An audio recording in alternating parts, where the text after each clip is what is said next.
Bienvenidos. Esto es El Inversor Serial, Finanzas con Inteligencia, el espacio donde aprenderás a dominar tus finanzas sin enredos ni complicaciones, de la mano de Mariano Cerda, tu coach financiero, y nuestra panelista Daniela Recabal, asesora financiera acreditada. Juntos te guiarán a través del mundo de las inversiones, la educación financiera y el emprendimiento. Prepárate para explorar consejos prácticos y la guía de especialistas en cada tema. Nuestro objetivo es convertir las finanzas en algo sencillo y entretenido para que tú puedas alcanzar tus metas financieras sin complicaciones. No importa si eres principiante o experto, este espacio es para todos. ¿Listos? ¡Comencemos!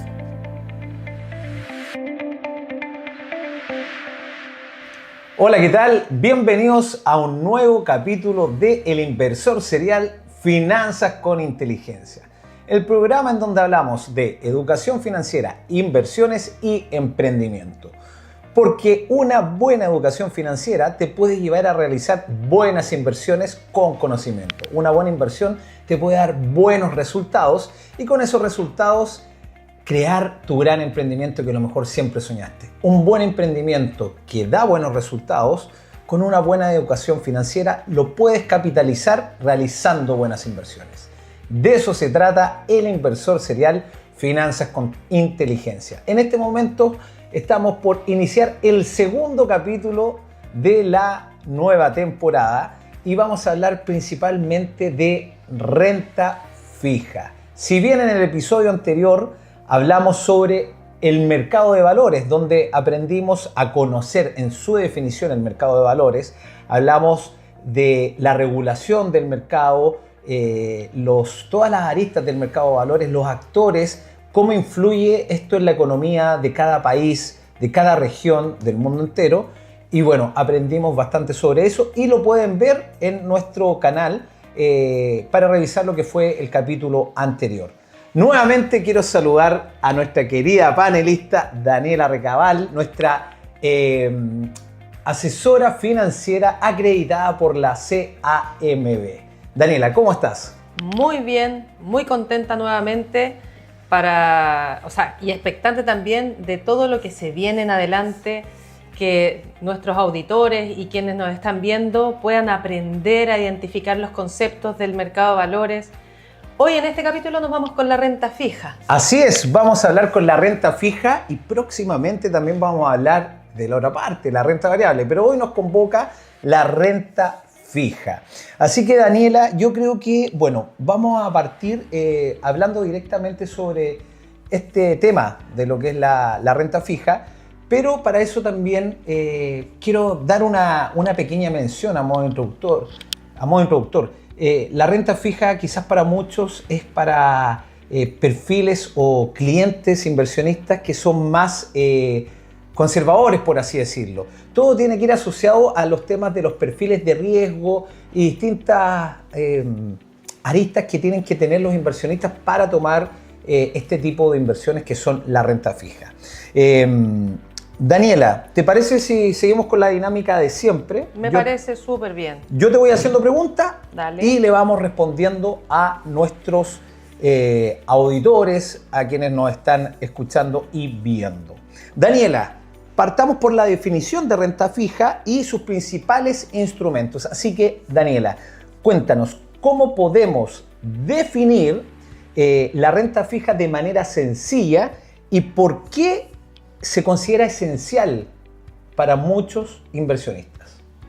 La renta fija es un instrumento, cualquier instrumento que ofrece una rentabilidad, un porcentaje predecible, donde el inversionista sabe lo que va a recibir en un tiempo determinado. Eso en términos sencillos, ya nos vamos a adentrar en cada uno de los detalles de la renta fija. Perfecto. ¿Y por qué es esencial para muchos inversionistas, que es parte del portafolio algo primordial? ¿Por qué es tan esencial esto? Es esencial porque trae equilibrio a los portafolios. ¿Ya? Es decir, hablábamos en el capítulo anterior de la persona que tiene una empresa, ¿cierto? Y entonces tiene que tomar el riesgo de que se vendan o no se vendan sus productos. Hablábamos de los calzados, ¿cierto? Exactamente. Pero cualquiera sea el producto. Y es ahí donde hay bastante volatilidad y riesgo, porque puede que le vaya mal, bien, que tenga el financiamiento, que no lo tenga, que tenga la demanda de su producto, que no la tenga.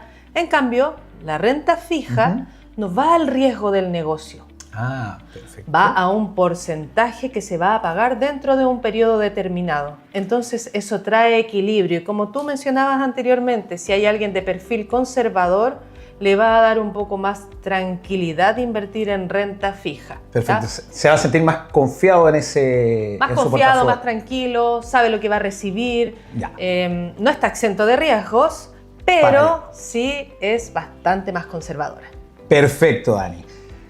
Justamente mencionaste riesgo. Queremos saber, ¿es realmente la renta fija menos riesgosa que la renta variable o hay matices importantes que debemos conocer? Es realmente menos riesgosa, Mariano. Perfecto. Sí, esa es una premisa que se cumple, si efectivamente es menos riesgosa, por el ejemplo que yo ya les mencioné anteriormente. Sin embargo, la renta fija no está exenta de riesgos. Es decir, les voy a dar un ejemplo. Cuando nosotros recientemente estuvimos en una pandemia, mucha gente tenía bonos o inversiones a largo plazo en deuda. ¿ya? La deuda es la renta fija porque se comprometen a pagarme a una tasa y a un plazo. Y luego las tasas, por factores que vamos a ir conversando también más adelante, empezaron a subir. Entonces, lo que a mí me pagaba antes, te voy a decir cualquier número, un 5% en un año, hoy día con una tasa más alta, estaban pagando por el mismo instrumento un 6%. Entonces, en las carteras eso se castiga, se desvaloriza y muchas veces eso conlleva una rentabilidad, en algunos casos incluso negativa. Por las variaciones de tasa. Por las variaciones de tasa. Bueno, justamente esos temas como lo que son la tasa de interés, esto lo vamos a hablar en este capítulo un poco más adelante para que vayan entendiendo justamente cómo la variación de la tasa o la fijación de la tasa, quién la fija también, cómo eso interviene en el instrumento de renta fija. Eso es súper importante porque ahí es donde puede estar o no el riesgo de la renta fija. Daniela, hablemos de los principales instrumentos que componen la famosa renta fija que estamos exponiendo. Conocemos que están los bonos del gobierno, los bonos corporativos, depósitos a plazos, entre otros. Partamos por algo. ¿Cuáles son los instrumentos más comunes de la renta fija? Que son los que acabo de mencionar obviamente, y cómo se diferencian entre sí. Mira, los instrumentos más comunes son los bonos, las letras hipotecarias, los pagarés bancarios, los pagarés de la tesorería. Ahora, bonos, por ejemplo, pueden ser bonos de gobiernos o bonos corporativos. Perfecto. Por lo tanto, quien emite el bono también hace la diferencia. ¿Ya? Ahora, esos son los más comunes. Todas estas alternativas que te acabo de mencionar pagan de distinta manera la tasa asociada a esa emisión. O sea, ¿se diferencian en cómo pagan la tasa o también se difieren en quién los emite? ¿Cuáles son sus diferencias básicas? Mira, las diferencias básicas, lo que mencionaste finalmente es como fundamental, ¿ya? Porque es muy distinto que un país emita un bono, claro, a una empresa de calzado que está recién comenzando emita un bono, claro, o a una empresa corporativa, que en Chile tenemos varias empresas corporativas, emita un bono. Eso tiene que ver con el respaldo que da. Tiene que ver con el respaldo que da y con la capacidad que tiene luego de pagar esa tasa. Perfecto. Si yo soy inversionista, digo, voy a invertir en un bono corporativo, y es un bono corporativo a lo mejor relacionado con la minería en Chile, yo diría, sí, es más conservador que quizás algo que está relacionado con inteligencia artificial, que puede ser muy innovador, pero todavía no está bien estable, y en Chile no sabemos muchos próceres de la inteligencia artificial, por ejemplo. Claro. O un bono ya relacionado con el gobierno. Generalmente lo que está relacionado con el gobierno tiene bastante más capacidad de pagarse que algo de una empresa más chiquitita. Bueno, entonces a eso va la siguiente pregunta. ¿Qué caracteriza a los bonos gubernamentales frente a los bonos corporativos? Y ojo, ¿en qué caso conviene uno u otro? Mira, los bonos que son emitidos por el gobierno tienen una tasa generalmente más baja que la que puede ofrecer un bono corporativo. ¿Ya? Okay. ¿Por qué? Porque su capacidad de pagar es bastante más alta que la de una empresa y eso les permite a ellos no pagar tanto. Perdóname, ¿esa capacidad de pago es porque tienen un mayor respaldo, una mayor seguridad? Es porque tienen un mayor respaldo y también porque, claro, en este caso, en el caso de los bonos de gobierno, tienen mucha demanda también. Generalmente los portafolios de fondos mutuos incluyen dentro de sus carteras los bonos de gobierno para poder darle más estabilidad a uno u otro fondo. A eso también porque realmente está respaldando la economía detrás de cada país que lo emite. Exactamente, entonces los bonos de gobierno dicen ya, voy a emitir estos bonos, los van a tomar las AFP o los fondos mutuos en el caso de Chile o en otros países las otras estructuras de inversión. Y ellos dicen, yo voy a pagar un 4% anual. Siempre está regulado por el organismo, ya lo conversábamos la vez anterior, como en el caso de Chile, el Banco Central. ¿Quién es el que fija la tasa? ¿Quién es el que fija la tasa? Perfecto. Sin embargo, una empresa, cuando va a emitir un bono, dice, bueno, yo no voy a pagar el 4% porque entre preferir mi empresa y preferir el gobierno, los inversionistas van a preferir el gobierno, así que yo les voy a pagar un poquito más. Ok. Ya siempre regulado por la tasa de política monetaria en Chile. Y en otros países ya lo vimos también. Así es. Acá en Chile estamos regulados por la CMF y quien fija la tasa de política monetaria es el Banco Central. En otros casos que también han escuchado, por ejemplo en Estados Unidos, está la SEC, que es la Security Exchange Commission, y ahí también, si no me equivoco, la TPM la fija la Fed, en el caso de Estados Unidos. De Estados Unidos, sí. Sí. Bueno, esos son ejemplos. Todos los países tienen sus bancos centrales que fijan sus tasas de política monetaria y también las entidades reguladoras. Así que, bueno, ahí quedó más o menos claro lo que son las diferencias entre el bono gubernamental o el bono que emite el gobierno y los bonos corporativos, las diferencias entre uno y otro y ¿en qué caso conviene tomar un bono corporativo o tomar un bono gubernamental? Esto es El Inversor Serial, Finanzas con Inteligencia, tu espacio para aprender a invertir, ahorrar y emprender. Construye tus metas financieras y transforma tu futuro. Cuando tú quieres resguardar más tu portafolio, porque hay mucha volatilidad en el mercado, probablemente vas a preferir un bono de gobierno. Ok. Y si tú ves que se está potenciando el crecimiento de la empresa, que está un poco más flexible la tasa para impulsar el crecimiento de la economía, claro, un bono corporativo puede ser una muy buena apuesta, pero sí debemos tener claro que uno tiene mayor riesgo que otro, en este caso el corporativo. O sea, podemos hablar que dentro de la renta fija existen efectivamente distintos niveles de riesgo. Existen aunque distintos niveles de riesgo. hablemos de un supuesto cero riesgo. Así es. Ahora, no quiero dejar de mencionar un actor muy relevante y muy popular en el mercado, que es el depósito a plazo. Como concepto, se llama pagaré bancario, que también es un instrumento de renta fija. Y digo que es muy popular porque es muy probable que en todas las familias alguien tenga un depósito a plazo en el banco. Un depósito a plazo que puede ir desde 500.000 pesos hasta el número que uno quiera. Perfecto. Y es ahí donde el banco es quien se compromete a pagar una tasa al inversionista. Perfecto. Esos son los depósitos a plazo. Esos son los depósitos a plazo o pagarés bancario. Más popular el término es depósito a plazo. O sea, lo que mucha gente conoce es depósito a plazo, pero sí, se menciona también como en la interna podemos hablar que se conoce como pagaré bancario. Perfecto. Esto es como lo más popular, el famoso depósito a plazo, que acá en Chile lo conocemos también como DAP, en otros países sí, o en el país donde nos estés escuchando y viendo, deben tener otra terminología, pero hablemos de depósito a plazo. ¿En qué situación son la mejor opción?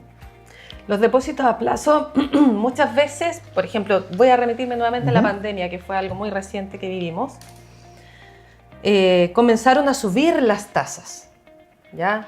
Dada la alta inflación que había, mucho dinero circulante, empezaron a subir las tasas también para poder regular la economía. En esa alza de tasa hubo depósitos a plazo que llegaron a pagar una tasa mensual del 1%. Wow. Porque sube la TPM y sube el rango al que el banco puede ir subiendo también, manteniendo su spread de ganancia, la tasa que entrega a los clientes en estos pagarés bancarios. Entonces, claro, en esos escenarios es muy atractivo invertir en un depósito a plazo. Mira, o sea, en escenarios de el riesgo llevó a elevar la tasa de interés, y una tasa de interés alta obviamente generaba una mayor expectativa a futuro para arriesgar nuestros fondos en renta fija. Y si te estaban pagando en un 1%, estamos hablando de un 12% al año. Sí, fue extraordinaria la tasa, la verdad es que sí. De hecho, si la comparamos con tasas en UF, estaba muy equiparado. Generalmente las rentabilidades en UF son un poco más atractivas porque yo protejo mi inversión en contra de la inflación. Pero hay momentos en que se hace muy atractivo invertir en depósito a plazo, pero no solo por contingencia, sino que también muchas veces yo quiero resguardar mi dinero. O sea, por estrategia. Por estrategia, claro. Yo digo, bueno, estoy arriesgando con mi negocio, estoy arriesgando en esta inversión que voy a hacer un poco de trading, por ejemplo, claro, y quiero resguardar este dinero porque lo tengo orientado a un objetivo específico de aquí a fin de año, el pie para una casa, o tiene como un fin más a corto plazo que necesito resguardar. Es ahí donde también como estrategia es muy bueno invertir en depósitos a plazo. Claro, porque ahí tienes un objetivo específico, medible, a un plazo determinado, y es un instrumento financiero bastante equilibrado y seguro. O sea, sabemos que a esa fecha voy a contar con una cantidad más el interés que me están ofreciendo y no voy a estar expuesto a la renta variable, como lo vamos a hablar más adelante, que ahí sí hay una volatilidad distinta y cambia, y no sé realmente si en ese plazo voy a contar con más o con menos de mi capital invertido. Te interrumpo otra vez. Por favor. Tú, Mariano, has tenido dinero en tu cuenta corriente estancado, de que tú dices, ya, este dinero no sé para qué lo voy a ocupar, y lo mantienes ahí 2 meses, 3 meses. Sí, y me he dado cuenta que es un craso error. Ahí también tú puedes invertir ese dinero en un depósito a plazo. Muchas veces tenemos saldos vistas, ya sea en una cuenta corriente, en un vale vista que lo tengo ahí, que me lo pagaron por A, B o C, o en una cuenta vista, o en estas cuentas electrónicas, y saldos que realmente van perdiendo su valor en la medida que pasan los días y que pasan los meses. Me ha tocado ver en el ejercicio de mi actividad como asesor de inversiones que gente muy cercana, que uno va conversando, tiene su dinero en sus cuentas corrientes. Aparte del riesgo de los fraudes electrónicos que ya conocemos, que se va mitigando cada vez más, no, ese dinero no está generando valor. Es como tener el dinero debajo del colchón. Exacto. Mira, interesante. Dani, avancemos. Vamos a caer directamente en lo que hemos estado mencionando y quizás muchos se preguntan, ¿qué es la tasa de interés? Entonces, queremos saber, Daniela, ¿cómo se determina la tasa de interés? ¿Qué factores inciden en la tasa de interés que paga un instrumento de renta fija? El factor determinante de la tasa de interés que pagan los distintos instrumentos que ya mencionábamos es la tasa de política monetaria. La TPM. ¿Esa es la que fija la tasa de interés? O sea, es como el... Ese es el parámetro. El parámetro. Que perfecto. Utilizan tanto los gobiernos y que utilizan también los bancos, las instituciones financieras, como también las empresas corporativas. Es como la tasa de la tasa. Es la tasa porque de la tasa. Porque es la tasa promedio, en el fondo, es la que establece el Banco Central, sí, y de ahí para arriba y para abajo, ¿o no? Sí, así es. Perfecto. De hecho, esa tasa define lo que la institución puede pagar o quiere pagar a sus clientes, como también lo que, en el caso de los bancos, lo que puede prestar a sus clientes. De ahí hacia arriba presta y de aquí hacia abajo paga. Mira, perfecto. Dani, ¿cómo influye entonces la política monetaria y la calificación de riesgo en las tasas que se ofrecen al inversionista?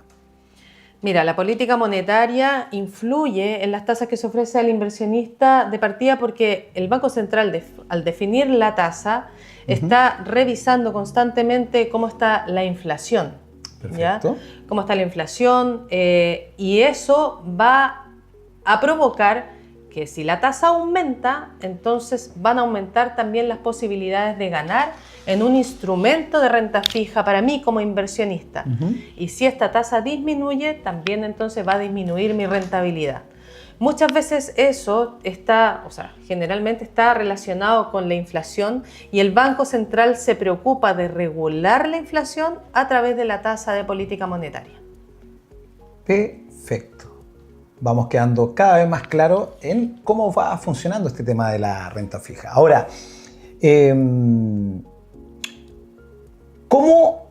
hablamos de los factores, hablamos de cómo influye la política monetaria. Ahora, ¿qué factores inciden justamente en la política monetaria? Mira, por ejemplo, los factores para las empresas es el nivel de riesgo que pueda tener una empresa al emitir un activo, un bono, ¿cierto? Si es que tiene un alto riesgo, eso también va a influir en la tasa, y si tiene un bajo riesgo, también va a influir en la tasa. Cuando es bajo el riesgo, generalmente paga menos. Si hay un alto riesgo en la inversión de esa empresa, entonces la emisión de ese bono va a pagar más. ¿Y hay alguna tasa libre de riesgo? No hay ninguna tasa libre de riesgo. No hay. ¿A qué te refieres con eso? A ver, que abordarla es como abordar la idea de una tasa libre de riesgo. O sea que yo invierto, ¿no es cierto? Está la TPM establecida. Sí. Y hay algo que me puedan ofrecer, o sea, una tasa. Porque te tienen que ofrecer una tasa, estamos hablando de renta fija. Así es. Que sea libre de riesgo, ¿te lo pueden garantizar de cierta manera? Nadie te puede garantizar nada. De hecho, cada vez que, no sé si ustedes han escuchado de repente algún comercial en la radio o en la misma televisión de instituciones financieras, dice, infórmese sobre los riesgos y la garantía, rapidito. Es que lo dicen rapidito, exactamente. Dice, infórmese sobre los límites de garantías estatales. Hay límites de garantías, ¿ya? El Estado tiene cómo garantizar los pagarés bancarios o depósitos a plazo. Perfecto. O los saldos vista que hay en las cuentas corrientes, pero los montos son mínimos, Mariano. Entonces, yo puedo tener un dinero X, pero al final, si es que hay algún déficit económico que nos lleve, por ejemplo, a un corralito... O que quiebre el banco. O que quiebre el banco. Entonces, claro, si efectivamente la tasa se compromete a pagarme un número, un porcentaje a un tiempo determinado, sin embargo, están los riesgos detrás de quien está emitiendo eso. Perfecto, mira, como ejemplo, vámonos al caso cuando fue la subprime, en el 2008, cuando quebró, si no me equivoco, Lehman Brothers en Estados Unidos. Un banco tremendo, era tremendo ese banco. ¿Y qué pasó? La situación de la subprime, el tema inmobiliario, todo eso, llevó a este banco a la quiebra, nadie se lo esperaba. ¿Qué pasó con toda la gente, por ejemplo, que tenía sus dineros guardados en el banco, invertidos? ¿Cómo funcionó ahí una garantía bancaria? No, ahí no hubo nada que los pudiera garantizar, porque además que hubo un poco de, no sé si será engaño la palabra, pero las carteras decían, mira, estos bonos que yo te estoy ofreciendo, te los estoy ofreciendo a esta tasa, que no es tan alta, porque son bonos de una espectacular calificación. ¿Ya? Perfecto. Y son bonos de distintas compañías inmobiliarias, están relacionados con el tema de la subprime, pero sin embargo eran bonos subprime, eran bonos de baja calificación, estaban deteriorados. Entonces, claro, cuando esto se descubrió, los clientes empezaron a rescatar y eso provocó la debacle. La verdad es que siempre hay riesgo en el mercado financiero, Mariano. Uno puede estar muy atento a las variables y por eso es que es muy bueno diversificar, y ahí me tomo de la pregunta que hacías anteriormente. ¿Qué tan importante es la renta fija? Creo que siempre hay que ser equilibrado y hay que medir muy bien los plazos que tengo para invertir, los objetivos que tengo para invertir y así poder entregar o tener una estrategia que sea eficiente en el tiempo. Perfecto, Dani. Ya estamos próximos a hacer un pequeño break en este capítulo, entonces, pero quiero terminar con una breve pregunta. ¿Cómo se ve afectado el precio de un bono cuando sube o baja la tasa de interés? Sencillo, es inversamente proporcional. Proporcional, ok. Sí. Y eso obviamente se da porque, por ejemplo, cuando sube la tasa de interés y el bono está a X tasa, mi bono se va desvalorizando. Ok. Si yo tengo un bono que está pagando, ojo, este bono paga el 5% de ticket anual y la tasa sube, sí, pero ahora se emite otro bono que paga el 6%, mi bono pierde valor. Pero si mi bono que está al 5% se da en un escenario en que la tasa baja, el bono siguiente va a pagar un 4%, por lo tanto mi bono aumenta su valor. Es un bono que paga mucho más. Muy interesante esto, porque es lo que estábamos planteando durante toda esta primera parte del capítulo, de que nada está exento de riesgo. Porque aquí justamente estamos hablando que las tasas tienen una ponderación importantísima en esto, porque te puede hacer que tu depósito a plazo o el bono que hayas adquirido suba o baja en base a esas variaciones. Daniela, en unos momentos regresamos con la segunda parte de este segundo capítulo de nuestra nueva temporada de El Inversor Serial, Finanzas con Inteligencia. En breve regresamos con más de El Inversor Serial, Finanzas con Inteligencia. No te pierdas las claves para tu éxito financiero.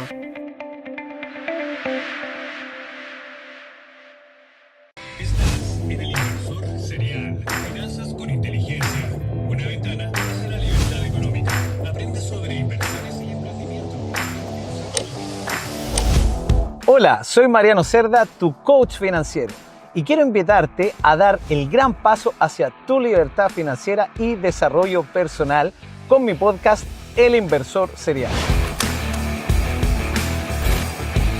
En mi versión Finanzas con Inteligencia te llevo a descubrir los secretos detrás de las inversiones, la educación financiera y el emprendimiento. Con panelistas acreditados e invitados expertos y en base a mi experiencia profesional como ingeniero comercial, trader profesional y coach financiero, derribaremos los mitos que rodean al mundo de las finanzas y construiremos una base sólida para tu futuro financiero. Por otro lado, en mi versión Late me uno a emprendedores, coaches, inversores y líderes de distintas áreas para conversar sobre educación financiera, emprendimiento y desarrollo personal. Aquí conocerás historias de resiliencia, disciplina y aprendizaje continuo que te inspirarán a tomar acción, trazar tus propias metas y lanzarte a conquistar tus sueños. ¿Por qué quedarte con la teoría si puedes vivir la práctica? En El Inversor Serial encontrarás educación, estrategias, motivación y ejemplos reales para impulsar tu crecimiento financiero y mentalidad de emprendedor. No esperes más, únete a esta comunidad que busca romper límites,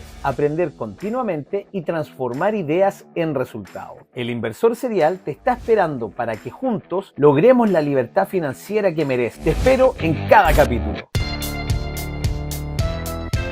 Los martes, motívate con historias reales de empresarios, comerciantes y emprendedores y personas. Los martes a las 16 horas, agenda una hora para aprender y tener herramientas para crecer.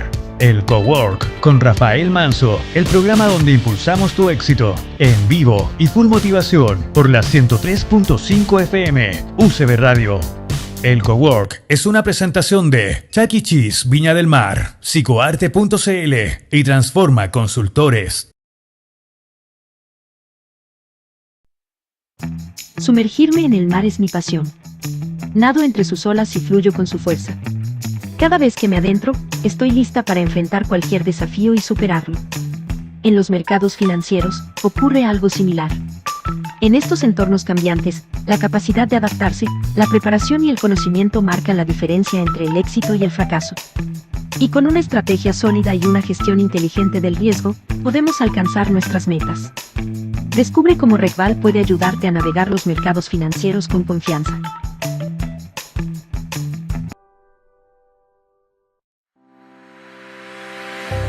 Ya estamos de regreso en El Inversor Serial, Finanzas con Inteligencia. Prepárate para más conocimientos y herramientas para lograr tus metas financieras. Estamos de vuelta en este segundo capítulo de El Inversor Serial, Finanzas con Inteligencia. Durante la primera parte estábamos hablando sobre la renta fija, principalmente sobre sus instrumentos y si están libres de riesgo o no. Hablamos sobre los depósitos a plazos, que son los más comunes, conocidos internamente como los depósitos a plazo, pagaré bancario. Pagaré bancario, que se conoce más internamente en la banca, pero para el común de las personas son los famosos depósitos a plazo. Hablamos también de la diferencia entre un bono gubernamental, que es respaldado por un gobierno, y por el bono corporativo, que son los empresariales. En este segundo bloque vamos a hablar más específicamente de comparaciones entre distintos bonos y vamos a hablar sobre estrategias para un portafolio balanceado y algunos casos prácticos. Así que Dani, vamos a continuar nuevamente con la misma dinámica y vamos a empezar a hablar sobre análisis de plazos, emisores y calificaciones. Esto quizás para muchos de ustedes es un mundo nuevo porque muchas veces hemos escuchado sobre depósitos a plazo, que fue lo que ya cubrimos en la primera parte, y ahora vamos a profundizar más sobre los bonos, que muchos dicen, he escuchado bono aquí, bono allá. Bueno, ahora lo vamos a especificar un poquito más. Daniela, ¿cómo comparamos bonos a corto versus largo plazo? ¿En qué escenario conviene más uno y en qué escenario conviene más otro? Mira, los bonos de corto plazo ya lo deducirán, ¿cierto?, de que vencen en un tiempo más próximo que los bonos de largo plazo. ¿Cuánto plazo más o menos? Puede ser. Generalmente los bonos, por ejemplo, que emite el gobierno los emite a 5 años, a 10 años.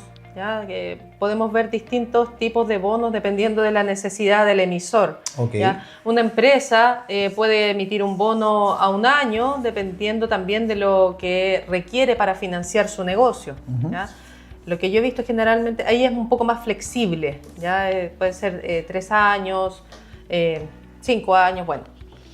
Y conocemos también los depósitos a plazo, que es un pagaré, que eso puede ser a 30 días, incluso por las páginas de los bancos uno puede tomar depósito a plazo a 5 días. Sí, eso he visto incluso, sí. Y justamente me voy a colgar de lo que mencionamos en la parte anterior de este capítulo, que tú me preguntabas si yo tenía en mi cuenta bancaria de ahorro, cuenta corriente, cuenta vista, chequera electrónica, hay muchos tipos de cuentas, si yo mantenía dinero ahí, y efectivamente muchas veces uno lo tiene ahí.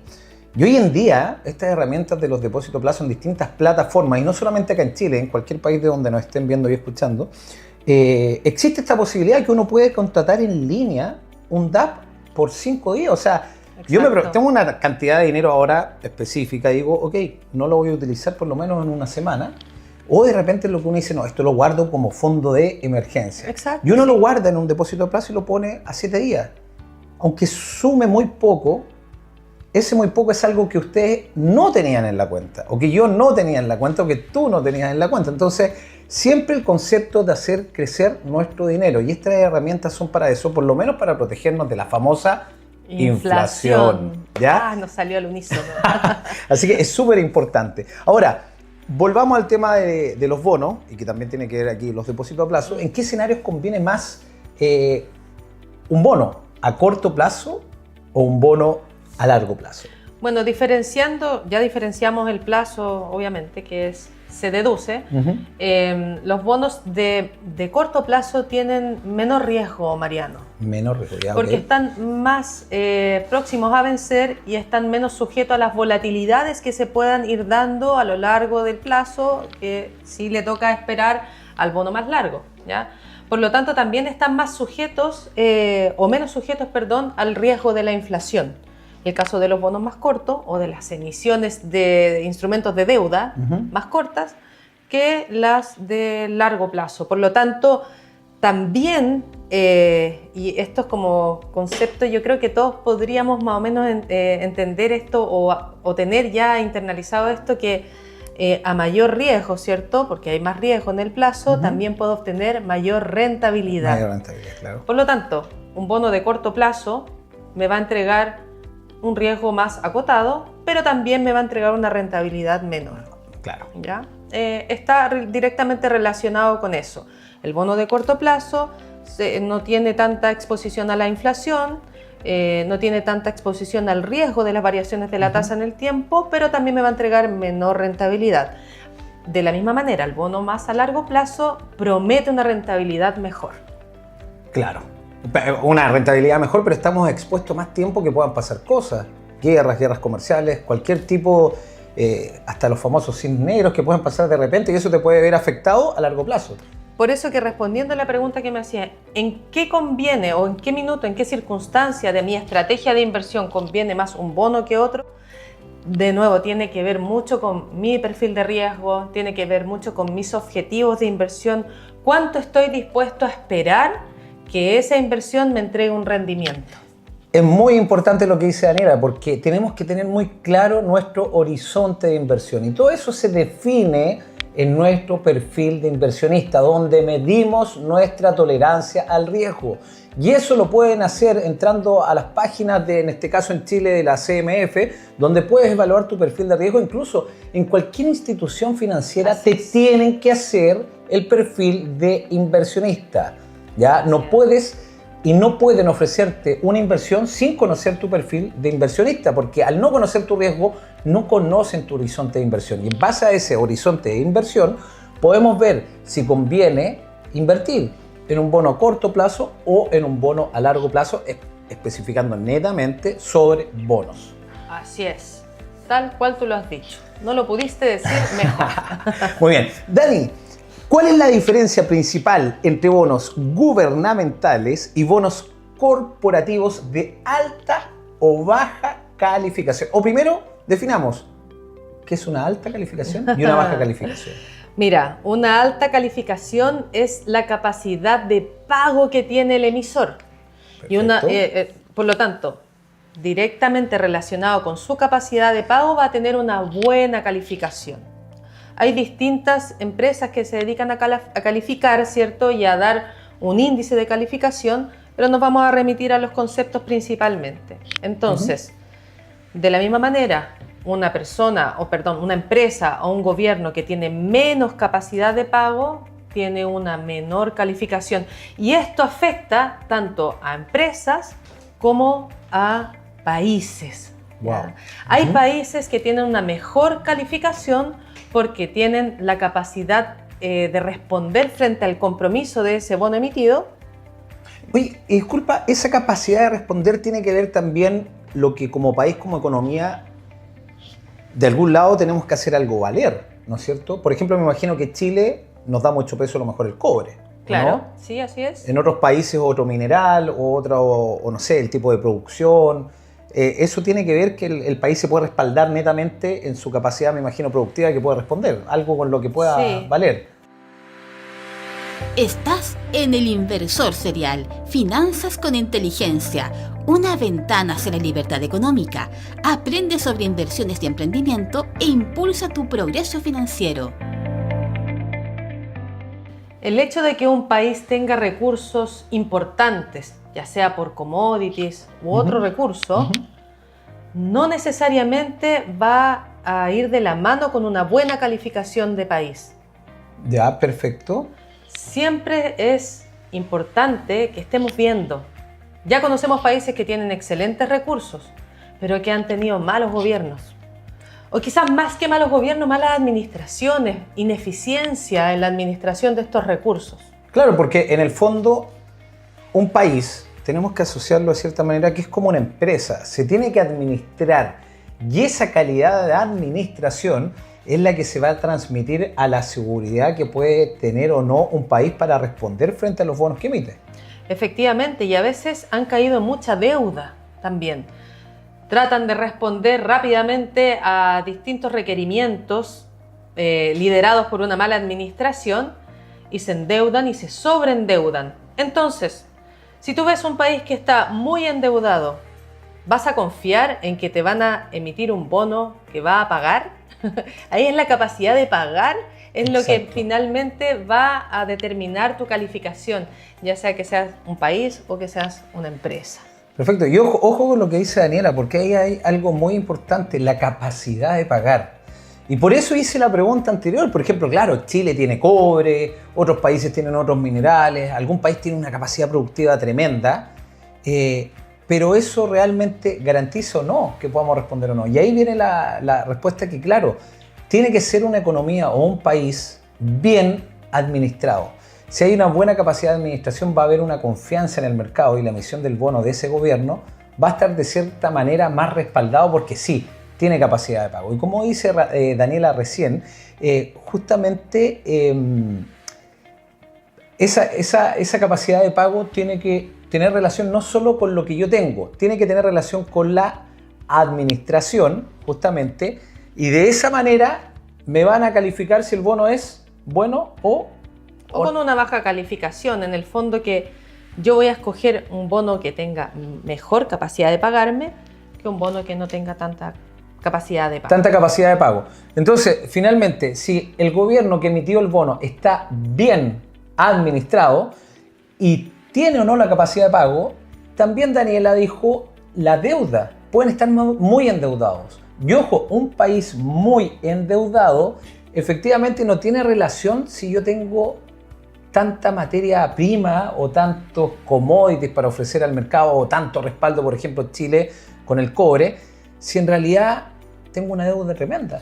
Bueno, hemos visto que en la historia muchas veces cuando disminuye mucho la capacidad de pago de un país, dicen, uy, necesitamos dinero de alguna parte. Y entonces se van a los saldos vistas que están en la cuenta corriente, ese dinero que tú tienes en la cuenta variando. Y entonces el gobierno dice, lamentablemente aquí estamos con problemas económicos y ustedes como ciudadanos van a colaborar. Vamos agarrando de donde pueda. Y ahí suceden o han ocurrido los corralitos. Exacto. En países tremendamente ricos en recursos. Entonces, de ahí hay un ejemplo práctico de que no necesariamente tengo una buena calificación por tener buenos recursos. Si yo lo traigo a la economía de la familia, de quien está escuchando, de quien está viendo, también tengo que ser muy estratégica y muy inteligente en administrar mis recursos familiares, ya sean mis recursos personales, nuestros recursos como familia, porque eso puede desencadenar que luego yo no tenga la capacidad de pagar mis compromisos.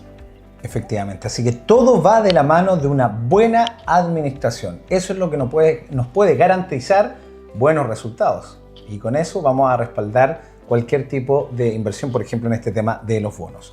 Daniela, ¿qué implican los conceptos grado de inversión versus bonos basura o high yield?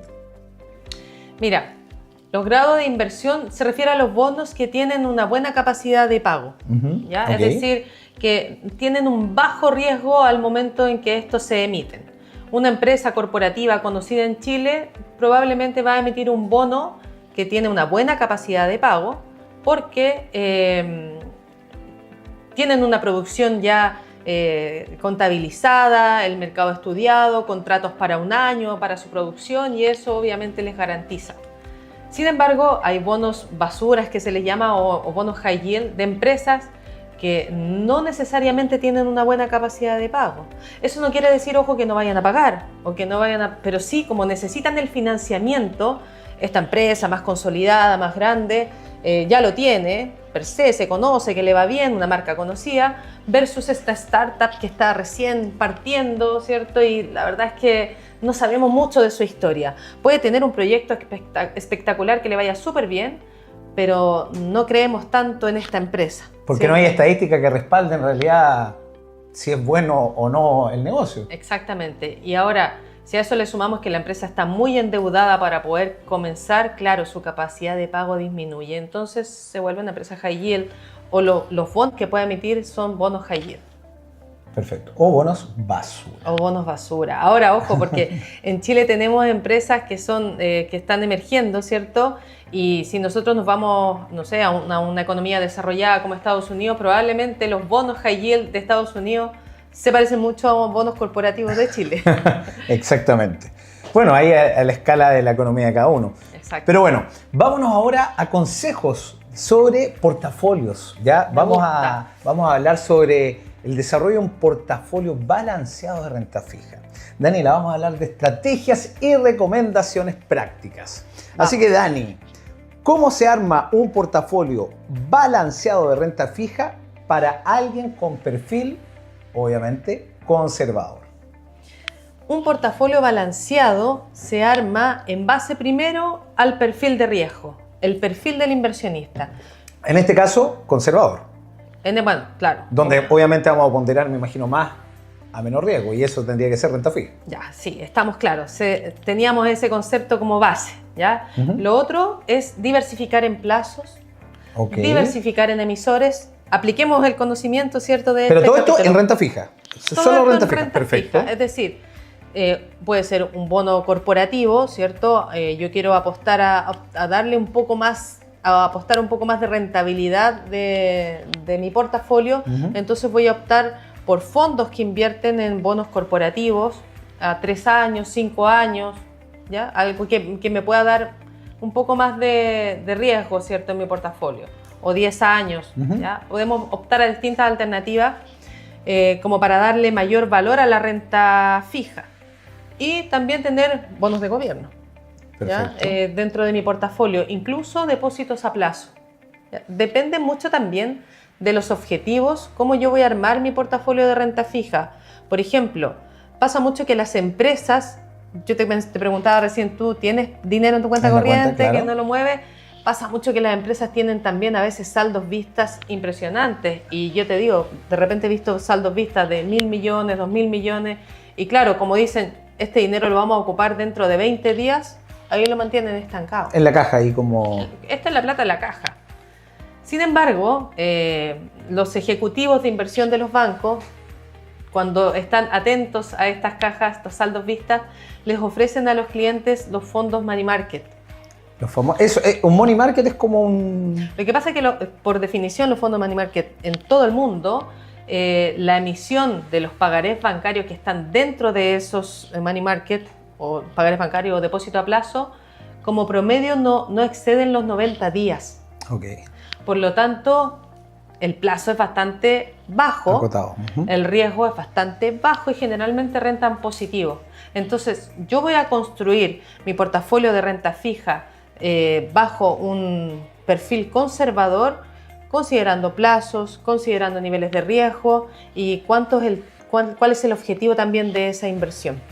Perfecto. ¿Vieron? Hoy día estamos aprendiendo justamente a no dejemos el dinero fijo ahí en la caja o en la cuenta bancaria. Obviamente están estas herramientas para tener una inversión, aunque sea en el corto plazo, y de renta fija, que tiene ciertas garantías de seguridad para rentar en poco tiempo. Entonces, ahí estamos hablando de cómo construir un portafolio balanceado que tiene que ver con plazo, con riesgo, y con eso están las opciones de siempre tener nuestro dinero invertido en renta fija, lo más seguro posible, y en plazos que el perfil del cliente o del inversionista amerite frente a la oferta. Así que bueno, Daniela, cuéntanos un poco, ¿has escuchado el famoso término, el bono bond ladder? ¿Te suena? ¿Lo has escuchado? Mira, ese ¿Y por qué? Porque yo lo he escuchado y lo recomiendan. ¿Por qué lo recomiendan? es la escalera de bonos, ¿ya? Esa es una estrategia de inversión que consiste en comprar bonos con fechas de vencimiento escalonada. De esa manera tú vas diversificando, que es un poco lo que yo te mencionaba anteriormente. Perfecto. Tú tienes a un plazo, a otro plazo, y haces tú de alguna manera tú vas diversificando dentro de la misma renta fija. Siempre hablamos que diversificamos entre renta fija, comprar un depósito a plazo, tener una acción, ¿cierto? Entre renta fija y renta variable. Pero aquí estamos balanceando un portafolio que es exclusivamente de renta fija, y la escalera de bonos, ¿cierto?, nos permite tener distintos plazos, por lo tanto tener distintos riesgos, ¿ya? Distintas protecciones en contra de la inflación, y eso me va a permitir, esta diversificación me va a permitir proteger aún más el rendimiento de mi portafolio. Perfecto, o sea, vamos escalonando los bonos, uno que venza, no sé, a 3 años, a 5 años, a 10 años, voy haciendo las tomas de ganancias respectivas, y obviamente en la suma del resultado voy a ver si efectivamente la estrategia debiera haber salido favorable, porque voy ponderando el riesgo que me puede dar entre comillas, el riesgo del bono a largo plazo, con el de mediano plazo y el corto plazo. Aquí se aplica el concepto de la diversificación. Perfecto, muy bien.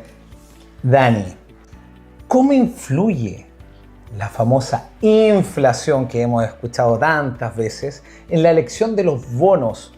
¿Y qué opciones hay para protegerse frente a eso? A ver, la inflación influye directamente en la elección del bono que yo vaya a tomar, pero vuelvo y repito, al final, a menor plazo del bono, la inflación va a afectar menos mi bono, ¿ya? o mi inversión en depósito a plazo, ¿cierto? Para el que invierte en depósito a plazo. ¿Por qué? Porque entonces voy a tener una rentabilidad más próxima. Por lo tanto, no voy a estar tan sujeto a que haya mucha volatilidad respecto de la inflación, ¿ya? Y aquí hay dos conceptos. Uno que es la rentabilidad real y la rentabilidad nominal. Ok. La rentabilidad nominal está relacionada directamente con la tasa. Es decir, si yo tengo un instrumento 10, ¿cierto? Que me va a pagar un 1%, ya esos 10 me van a dar 10,1, ¿cierto? Uh-huh. Si yo a eso le aplico la inflación y la inflación aumentó, entonces va a disminuir el rendimiento de mi bono o de mi instrumento. Si la inflación disminuyó, entonces se va a valorizar mi instrumento. Incide directamente en cómo funcionan las tasas, la inflación, y esa es la rentabilidad real. La real es la que ya tengo incorporada la inflación a mi instrumento. Perfecto, Daniela. Consulta.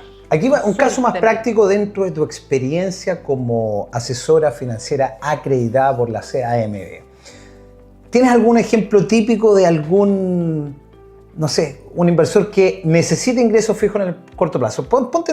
Llega un cliente acá y dice, necesito ingresos fijos en el corto plazo. Ya, no, o sea, con esa pregunta, Mariano, estaríamos hablando una hora porque es demasiado básico. Necesitamos indagar un poquitito más. Ya no puedo yo, si alguien viene para acá, ¿sabe? Necesito ingresos fijos en el corto plazo. Claro, efectivamente yo puedo orientar a que realmente fijo ya inmediatamente es renta fija. Pero en el corto plazo, ¿a qué te refieres con corto plazo? Es que esa es la pregunta y por eso yo te decía, y fíjense cómo te responde una persona que está acreditada, en la forma como toma a un cliente, ¿no es cierto? Puede llegar alguien con algo muy claro y decir, oye, quiero esto, pero no, primero tiene que pasar por el proceso de análisis de perfil de inversionista y en base a todo eso, una asesora como Daniela puede armar el portafolio ideal para esa persona en base a una cantidad de preguntas que le va haciendo al inversionista o al cliente. Así que bueno, ahí quedamos claros. Por eso no puede llegar uno a decir, quiero esto. Hay que hacer un análisis más profundo. Ahora, igual yendo más allá de la pregunta que tú me haces, si ya tenemos todo el análisis hecho y en realidad, sí, la persona me dice, mira Daniela, la verdad es que yo de aquí a 3 meses necesito este dinero porque lo voy a invertir en mi negocio. Uh-huh. Vamos a ampliar el local, voy a comprar una panificadora, en el caso que tenía una panadería, ¿cierto? Uh-huh. Y necesita comprar una máquina industrial. Entonces ya nos va dando luces cuál es el objetivo, qué es lo que va a hacer con el dinero, ¿cierto? Es el objetivo, en qué plazo lo necesita, dijo 3 meses, ¿cierto? Y entonces yo puedo planificarme. Ahí, por ejemplo, podría ser un depósito a plazo a 3 meses. Ahí está, en ese sentido ahí va. A corto plazo te lo puedo decir, sí, hay herramientas que de cierta manera garantizan un poco tu dinero y te van a dar una rentabilidad fija por ese plazo. Ahora sí, en los mismos 3 meses me puede decir, sí, pero es que en realidad puede ser en 2 meses y medio, o puede ser en 3 semanas, como puede ser en 6 meses. La verdad es que no lo tengo claro, pero me van a pedir el dinero de un día para otro. Bueno, ahí entonces, en lugar del depósito a plazo, que tengo que esperar que finalicen los 90 días... Déjame adivinar, el money market. El money market, bueno, que invierte en depósitos a plazos como promedio de cartera en 90 días, pero me va a permitir rescatar de un día para otro. O sea, es prácticamente tener una billetera ahí, yo tengo el dinero ahí y digo, mañana lo quiero sacar. Y te dicen, ok, sáquelo mañana. Pero ya viene con unos intereses comprometidos. Ahora, ojo, que siempre tiene que ser en horario bancario. Si yo voy a solicitar un rescate, tiene que ser en la mañana de ese día para que al día siguiente también por la mañana usted lo pueda recibir en su cuenta. Como también, si esto pasa un día viernes, no espere que le llegue el sábado. Exactamente. Saldría el día lunes. Los días hábiles son los días donde funciona la banca para este tipo de efectos. Perfecto, Daniela. Oye, hemos llegado al final de este segundo capítulo de El Inversor Serial Finanzas con Inteligencia. Capítulo en donde abordamos en profundidad la renta fija. Hablamos sobre los instrumentos que se componen la renta fija. Los bonos gubernamentales, los bonos corporativos, letras y un sinfín de cosas que Daniela aquí con sus conocimientos nos entregó para conocer esto.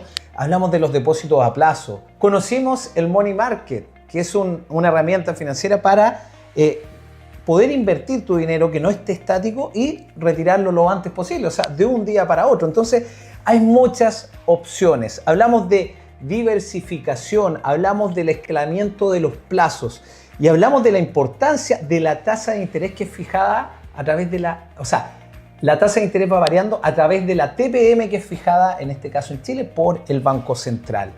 Como pueden ver, hay mucha información. Lo importante es tenerla desde fuentes fidedignas. Eso es muy importante y por eso reitero, siempre asesórese de personas acreditadas por las respectivas instituciones de su país que acreditan a los asesores financieros, como nuestra querida panelista Daniela Recabal. Daniela, muchas gracias por nuevamente acompañarnos y que nos va a estar acompañando en toda esta temporada, pero en este capítulo te lo agradezco y esto ha sido, bueno, por favor, despide. Yo también quiero agradecerte a ti por permitirme acompañarte. Nuevamente le agradezco por estar en este proyecto y también haciendo referencia a lo que hablábamos en este capítulo, de poder bajar toda esta información a mi economía personal, que yo pueda ser consciente de cómo yo puedo tener una buena administración, así como hablábamos de la administración de los países, nosotros también hacer una buena gestión. Así que feliz de poder ayudarles, feliz también de poder responder todas tus preguntas, Mariano. Perfecto. Y eso, muchas gracias también a ustedes. Todo esto es para el conocimiento de quienes nos están viendo y escuchando. Esto ha sido todo por hoy en el segundo capítulo de El Inversor Serial, Finanzas con Inteligencia. Finalizamos un nuevo capítulo de El Inversor Serial, Finanzas con Inteligencia, junto a Mariano Cerda, tu coach financiero. Gracias por acompañarnos en esta aventura que te ayudará a invertir, reforzar tu educación financiera y dar vida a tus proyectos emprendedores. Esperamos que hayas disfrutado de los consejos y conocimientos de nuestra panelista Daniela Recabal y de los invitados que nos van acompañando en este ciclo. Te esperamos en un próximo capítulo con más consejos y experiencias.